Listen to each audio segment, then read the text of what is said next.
Imaginez un instant, nous sommes en juin 2026. New York, Los Angeles, Miami. Les lumières sont prêtes. Le monde a les yeux rivés sur les États-Unis pour ce qui doit être le plus grand spectacle sportif de l'histoire de l'humanité. Mais au moment où l'hymne retentit, le silence est glacial. Les tribunes sont à moitié vides. Pas de chant brésilien, pas de tambour marocain, pas de ferveur africaine. Ce n'est pas un mauvais rêve, c'est le scénario qui se dessine actuellement dans les bureaux de la FIFA. Alors que vous regardez cette vidéo, 4 nations qualifiées sont déjà, de facto, interdites de sol américain. 75 autres pays sont sur une liste noire diplomatique. Et l'Europe, menée par l'Allemagne et l'Angleterre, commence à murmurer le mot que Gianni Infantino redoute plus que tout. Boycott. Oubliez la tactique, oubliez les transferts. Aujourd'hui, nous plongeons dans une guerre de l'ombre, où le ballon rond n'est plus qu'un pion sur l'échiquier géopolitique de Washington. La Coupe du Monde 2026 est en train de s'effondrer sous nos yeux. Et la vérité est bien plus brutale que ce que les communiqués officiels veulent bien vous dire. Tout avait commencé par une promesse de grandeur. En 2018, quand le dossier United a remporté l'organisation, on nous a vendu l'unité du continent. Mais la réalité politique a rattrapé la fiction sportive. Le 14 janvier dernier, une bombe a explosé. Washington a annoncé la suspension indéfinie des visas pour 75 pays. Pour bien comprendre l'ampleur du désastre, il faut regarder qui est concerné. Le Brésil, la Colombie, l'Égypte, le Maroc, la Tunisie. Des nations qui sont l'âme même du football. On parle de millions de supporters qui ont économisé pendant des années, réservé des vols, planifié le voyage d'une vie. Le département d'État américain jure que les visas touristiques ne sont pas affectés. C'est un mensonge technique. Dans la pratique, si vous venez d'un pays classé à risque, la barrière entre touristes et immigrants potentiels devient un mur infranchissable pour les officiers consulaires. C'est ici que l'histoire rejoint le drame. La FIFA a accordé ce tournoi à une nation qui, soudainement, ferme ses portes au monde. C'est une contradiction fondamentale. Comment pouvez-vous organiser une fête mondiale si vous interdisez l'invitation à la moitié des invités? Face à cette panique, la FIFA a tenté de sortir le grand jeu, le FIFA Pass. Un nom marketing sexy pour rassurer les marchés. Ils ont promis des rendez-vous prioritaires, déployé des centaines d'agents consulaires. Mais regardez les petites lignes. On les oublie toujours, ces petites lignes. La possession d'un billet de match ne garantit pas l'entrée sur le territoire. En clair, vous pouvez payer 1 000 $ votre place, 2 000 $ votre hôtel, et vous faire refouler à l'aéroport JFK sans explication, parce que votre passeport n'a pas la bonne couleur. C'est une loterie géopolitique. Prenons le cas d'Haïti, c'est l'exemple le plus déchirant. Qualifié pour la première fois en 50 ans, un miracle pour un peuple qui a tout perdu. Leurs matchs sont à Boston. Mais pour leurs fans, l'Amérique est une zone interdite.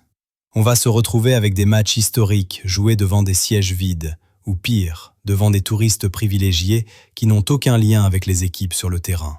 C'est la mort de l'âme du football. Et pendant ce temps, Infantino remet un prix de la paix à l'administration américaine. Un prix inventé de toutes pièces, sans jury, remis au Kennedy Center, alors même que les décrets d'exclusion étaient signés. C'est ce moment précis, cette image de soumission de la FIFA au pouvoir politique qui a mis le feu aux poudres en Europe. L'Europe a regardé cette mascarade et elle a dit « assez ». Ce qui se passe actuellement à Berlin et Londres est sans précédent depuis la guerre froide. Jürgen Hart, une figure majeure de la politique étrangère allemande, a lâché le mot « interdit », boycott. Ce n'est pas une menace en l'air. 47% des Allemands soutiennent l'idée de ne pas envoyer la Mannschaft aux USA si les principes d'universalité ne sont pas respectés. On parle de la nation de football la plus puissante du continent, prête à sacrifier son équipe nationale pour une question de morale. Pourquoi? Parce que l'histoire pèse lourd. Le vice-président de la fédération allemande a fait le parallèle que tout le monde craignait. 1980, les Jeux de Moscou. Il a dit « La vie d'un joueur professionnel ne vaut pas plus que la vie d'innocents menacés ». Au Royaume-Uni, c'est encore plus radical. 23 membres du Parlement demandent l'expulsion pure et simple des États-Unis des compétitions internationales. Quand vos alliés historiques commencent à parler de vous comme d'un paria, vous savez que le sport est devenu une arme de guerre. Même Sepp Blatter, dans son exil, est sorti du silence. Un avocat suisse a même donné ce conseil glaçant. Restez chez vous, vous éviterez d'être menotté à l'aéroport. On n'est plus dans le sport, on est dans la survie diplomatique. Mais il y a un autre aspect que la FIFA n'avait pas prévu. l'argent, le nerf de la guerre. Les villes américaines comme Houston ou Seattle comptaient sur des milliards de retombées. Aujourd'hui, les hôtels reçoivent des annulations par milliers. 16 000 billets ont été annulés en janvier seulement. Pourquoi? Parce que le Canada et le Mexique sont en train de devenir, par défaut, le plan B. On voit des supporters africains et sud-américains rediriger massivement leurs vols vers Toronto ou Mexico. Le match Sénégal-France pourrait se jouer devant des tribunes vides dans le New Jersey, alors que les fans feront la fête à la frontière nord. C'est une claque économique monumentale. Et il y a pire. L'administration n'a pas exclu des contrôles migratoires, des rafles aux abords des stades. Imaginez l'image, des supporters en maillot de foot, arrêtés et déportés à la sortie d'un match de Coupe du Monde. Ce serait la fin définitive de la légitimité morale de la FIFA. Infantino est enchaîné à un Titanic qu'il a lui-même aidé à lancer. Le béton est coulé, les contrats sont signés, il ne peut plus faire marche arrière. Il est coincé entre la fureur de l'Europe et l'intransigeance de Washington. Alors, que va-t-il se passer? Nous nous dirigeons vers 2 scénarios. Le premier, la FIFA force le passage. Ce sera une Coupe du Monde Potemkin, une façade brillante pour les caméras, mais un tournoi sans âme, sans peuple, réservé à une élite. Le second scénario, le plus radical, le boycott devient réel.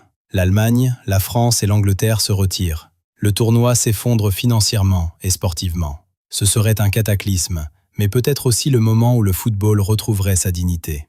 La question n'est plus de savoir qui soulèvera le trophée en 2026. La question est de savoir si nous acceptons qu'un pays hôte puisse trier les supporters sur la base de leur nationalité. Si nous acceptons cela, nous avons déjà perdu l'essence même du jeu. Le football appartient à tout le monde, ou il n'appartient à personne. Et vous, qu'en pensez-vous? La France doit-elle boycotter ce mondial pour envoyer un message fort, ou faut-il jouer coûte que coûte au nom du sport? Le débat est ouvert, et il est vital pour l'avenir de notre passion. Dites-le moi en commentaire, je lirai tout.